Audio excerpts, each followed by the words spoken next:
Emergency নাকি তত্ত্বাবধায়ক সরকার, নাকি হাসিনার নির্বাসিত সরকার এবং গৃহযুদ্ধ, এই সব কয়টির সম্ভাবনা নিয়ে জোর আলোচনা চলছে বাংলাদেশে এবং বাংলাদেশের কথা যারা ভাবেন তাদের মধ্যে। ইউনূস চলে যাচ্ছেন এটা এখন প্রায় নিশ্চিত। প্রায় কথাটি এই জন্য বললাম, রাজনীতিতে নিশ্চয়তা বলে কোনো শেষ কথা হয় না। কোটা বিরোধী আন্দোলনের মতো একটা সাধারণ বিষয়ের নির্বিষ আন্দোলন শেখ হাসিনা সরকারের পতন ঘটাবে, এই কথাটি 5 আগস্টের আগে সেনাপ্রধান ওয়াকারুজ্জামান ছাড়া কয়জন ভাবতে পেরেছিলেন? ওয়াকারুজ্জামান ভাবতে পেরেছিলেন এই কারণে যে হাসিনা বিরোধী ষড়যন্ত্রের বড় শরিক ছিলেন তিনিও, এবং সেনা তার সাংবিধানিক দায়িত্ব পালন করে ওই যে রাইফেল নামিয়ে রাখলো, এই সিদ্ধান্ত ওয়াকারুজ্জামান আগেই নিয়ে রেখেছিলেন। ইউনূসের বিদায় নিশ্চিত, এর মধ্যে প্রায় কথাটি ঠিক এই কারণেই বলেছি। আসলে শাসন, প্রশাসন, অর্থনীতি, দেশের সার্বভৌমত্ব, আন্তর্জাতিক সম্পর্ক, সব ব্যাপারেই এই ইউনূস সরকারের ব্যর্থতা এত গভীর ও ব্যাপক যে আর একটি দিনও এই সরকারের ক্ষমতায় থাকার কথা নয়। আমেরিকার পক্ষভুক্ত ইউরোপীয় সরকারগুলো যারা শেখ হাসিনার সময় শুধু নাক গলানো নয়, সারা শরীর গলিয়ে ছড়ি ঘোরাচ্ছিল বাংলাদেশের রাজনীতিতে, তারা এখন চুপ। আমেরিকায় বাইডেন সাহেবের বিদায়ের পর কিছুদিন একটু কি হয় ভাব চলছিল। ট্রাম্প সাহেবও আদৌ সদয় ছিলেন না ইউনূসের ওপর।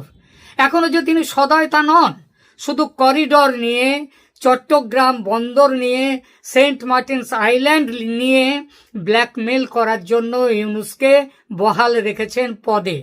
এর ওপর যেসব শর্ত দিয়ে বাণিজ্য চুক্তি করেছেন বাংলাদেশের সঙ্গে, তার কুফল যে কতটা ভুগতে হবে দেশকে, সেটা যারা সরকারে আসবে ইউনূসের পর তারা হাড়ে হাড়ে টের পাবে। এই মুহূর্তে ইউনূসের কাছ থেকে কিছু পাওয়ার নেই ট্রাম্প সাহেবের, তাই বিদায় ঘণ্টা বাজিয়ে দিয়েছেন। বাংলাদেশের সেনার কাছেও সিগন্যাল পাঠাচ্ছে আমেরিকা। এই যে এনসিপি নেতাদের মাথা থেকে সুরক্ষার ছাতা সরিয়ে নেয়ার নির্দেশ আমেরিকা পাঠালো ওয়াকারুজ্জামানের কাছে, সেটাও কিন্তু একটা বড় সংকেত যে ইউনূস তুমি যাও।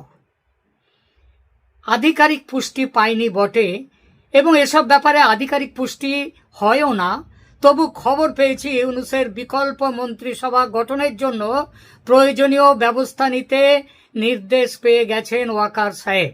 বলা বাহুল্য, নির্দেশ এসেছে ওয়াশিংটনের হোয়াইট হাউস থেকে। যদিও এই প্রস্তাবে কিন্তু প্রাথমিক সায় আছে ভারতেরও। অনেকেই মনে করছেন হয়তো যে ভারত আমেরিকার সম্পর্ক এখন ভালো নয়, নানা বিষয়ে খটাখটি চলছে, এটা মিথ্যে নয়, কিন্তু তাই বলে সম্পর্ক ভাঙেনি বা কাটেনি, এমনকি একটু আঁচড় পর্যন্ত লাগেনি বলে দিলাম। আসলে ট্রাম্পের চাপের কাছে যখন পৃথিবীর একের পর এক দেশ সারেন্ডার করছে, ভারত তখন সারেন্ডার করেনি, তাই দর কষাকষি চলছে কেবল। ভারত আমেরিকার সম্পর্ক আগামী কয়েক মাসের মধ্যে কোন উচ্চতায় পৌঁছয় একবার দেখে নেবেন, কারণ ভারতের যত না দরকার তার থেকে অনেক বেশি দরকার আমেরিকার ভারতকে। বাংলাদেশ নিয়ে ট্রাম্পের ভাবনায় এখন আর ইউনূস নেই, সে জায়গায় এসেছে বিকল্প সরকার, যে সরকার এসে একটি ফ্রি অ্যান্ড ফেয়ার ইলেকশন করবে, যে ইলেকশনে অংশ নেবে আওয়ামী লীগও। ভারত সরকারের কাছে বিভিন্ন গোয়েন্দা সূত্রে রিপোর্ট এসেছে যে সুষ্ঠু নির্বাচন হলে, রিগিং না হলে আওয়ামী লীগের জয় সুনিশ্চিত। কারণ ইউনূসের কুশাসন, ক্রেডিবল পলিটিক্যাল একটা পার্টি হিসেবে বিএনপির দ্বিচারিতা ও ব্যর্থতা, জামাতের জঙ্গি মোল্লাতন্ত্র ও পাকিস্তানতন্ত্র প্রতিষ্ঠার চেষ্টা, দেশ থেকে ৭১কে মুছে ফেলার অপচেষ্টা, এই সব কিছু মিলে নতুন করে ৭১-এর চেতনার পক্ষে দাঁড়াতে শুরু করেছে দেশের ব্যাপক সংখ্যক মানুষ। আর এর প্রত্যক্ষ ফল তো দেখাই যাচ্ছে। আওয়ামী লীগের পুনর্জন্ম হয়েছে, ভয় কাটিয়ে মানুষ হাজারে হাজারে নামছে রাজপথে। শুধু তো আওয়ামী লীগ নয়, দেশের ছাত্র সমাজ মিছিল করছে। সেই মিছিলে স্লোগান দিচ্ছে, ইউনূসের 2 গালে জুতো মারো তালে তালে। ভাবা যায়? অথচ এই ছাত্ররা মাত্র 1 বছর আগে হাসিনা হটাও আন্দোলনে সামিল ছিল। বলতে খারাপ লাগে, তবে এটাই সত্যি যে বাংলাদেশের সবচেয়ে ঘৃণিত মানুষটির নাম বর্তমানে সম্ভবত doctor Mohammad Yunus, the Nobel laureate. সুতরাং তাকে চলে যেতে হবে। কিন্তু আসন তো খালি থাকবে না। সরকারে বসতে হবে কাউকে না কাউকে। কে বসবে বা বসতে পারে, কে নিতে পারে দেশের দায়িত্ব? এই প্রসঙ্গে অনেক বিশ্লেষক বলছেন কেয়ারটেকার গভর্নমেন্ট প্রতিষ্ঠার কথা, যারা 3 মাসের মধ্যে দেশে নির্বাচন করাবেন ও নির্বাচিত সরকারের হাতে ক্ষমতা তুলে দিয়ে বিদায় নেবেন। কিন্তু তারাও যদি হয় ইউনূসেরই এক পথের পথিক, তারাও যদি এটা সেটা কারণ দেখিয়ে যুদ্ধ কিছু একটা বাঁধিয়ে যদি সময় কিল করেন, টাইম কিল করতে থাকেন, তাহলে কি হবে?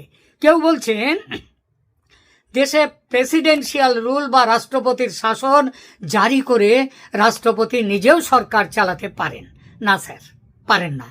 সেটা হয় না। যদি সংবিধানকে মানতে হয় তাহলে সেটা হবে না। আপনারা বলতে পারেন ইউনূস সরকার কি রয়েছে সংবিধান মেনে? না, মেনে নেই।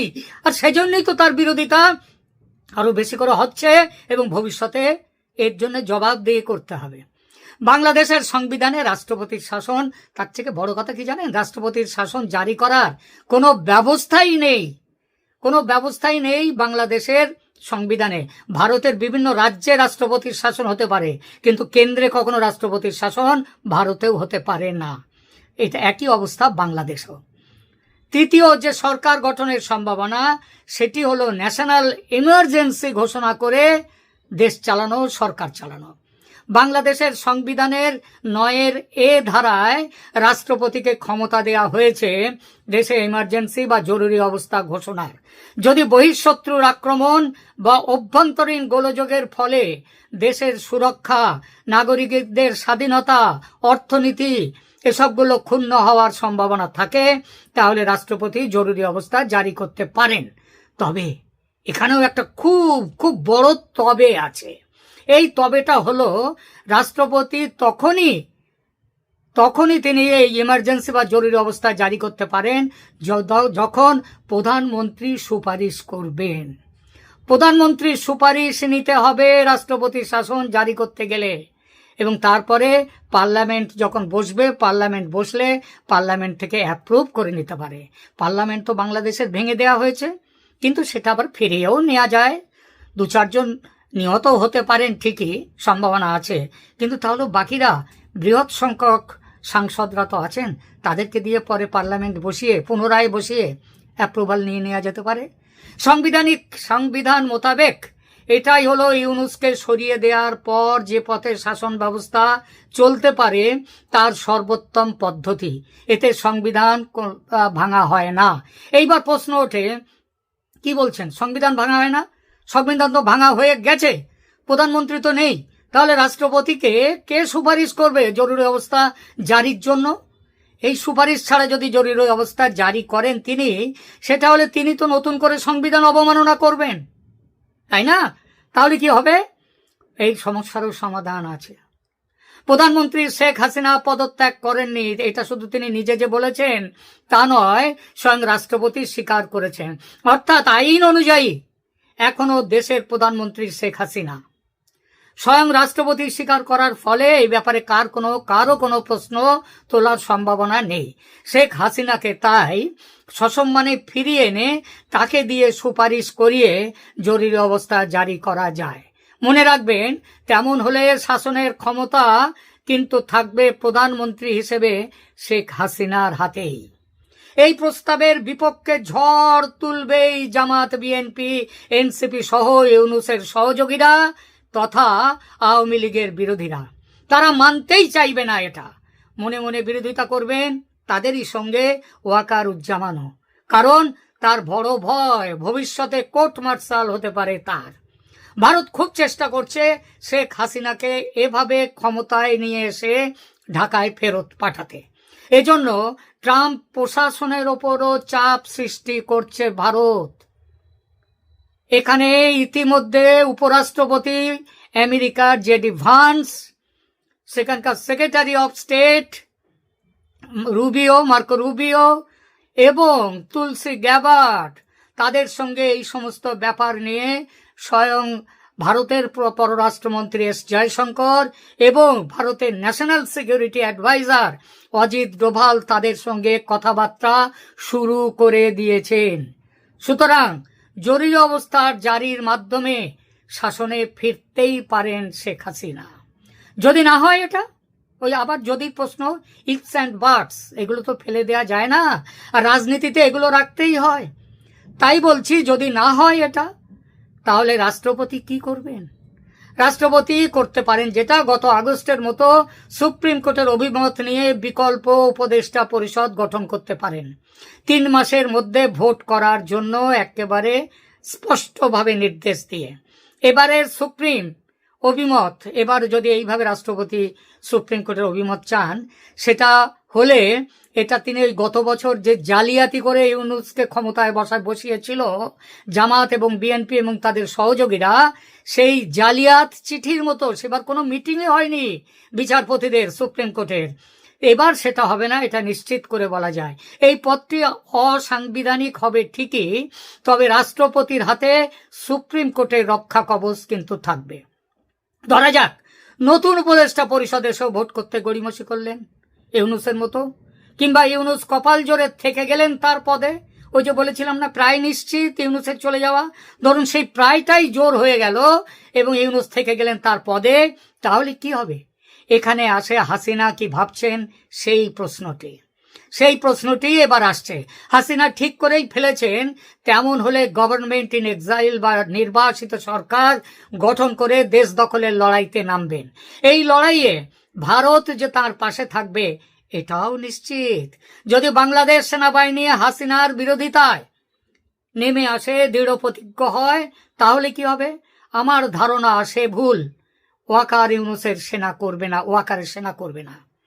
সেনা কোনো পক্ষ না নিয়ে পক্ষহীন হয়ে থাকবে, নিজেরা কোনো পক্ষে নেই এটা দেখাবার জন্যে। তবে সেনা কিছু না করলেও জামাত সহ সমস্ত ইসলামী শক্তি এবং বিএনপির একটি অংশ অস্ত্র হাতে আওয়ামী লীগের মোকাবিলা করতে মাঠে নামবে। আর তাদের হাতে অস্ত্র যে যথেষ্টই আছে সেটা তো পরিষ্কার, পাকিস্তান থেকে কম অস্ত্র তো আসেনি, এছাড়া চীন থেকেও আসবে হয়তো। সুতরাং দেশে গৃহযুদ্ধ ঘনিয়ে আসবে। এবারে লড়াই তো পাকিস্তানের বিরুদ্ধে নয়, দেশের ভেতরের রাজনৈতিক বিরোধীদের সঙ্গে, যেটা দেশের পক্ষে আদৌ ভালো নয়। আমার বিশ্বাস আগস্ট মাসটা অপেক্ষা করবেন হাসিনা। তারপরও যদি ইউনূসের বিদায় না হয়, তিনি নির্বাসিত সরকার গঠন করে অধিকার আদায়ের পথে যাবেন এবং তার আগে এই আগস্ট মাস জুড়ে নানা রকম কর্মকাণ্ডের মধ্য দিয়ে দেশে আওয়ামী লীগকে জাগিয়ে তুলবেন, তাদের সংগঠনমুখী করবেন এবং ইউনূস সরকারকে যত রকম ভাবে বিরোধিতা করা যায় সেটা দেখবেন। ইউনূস ডিসেম্বরের মধ্যেও যদি নির্বাচনের ঘোষণা দেন সবাইকে শান্ত করতে, তাহলেও জেনে রাখবেন ইউনূসের অধীনে নির্বাচন কখনোই মেনে নেবে। দর্শক, সম্পূর্ণ ভিডিওটি দেখলেন, আশা করি বিষয়টি বুঝতে পেরেছেন। এই নিয়ে আপনার গুরুত্বপূর্ণ মন্তব্যটি অবশ্যই কমেন্ট বক্সে জানিয়ে দিবেন। ধন্যবাদ।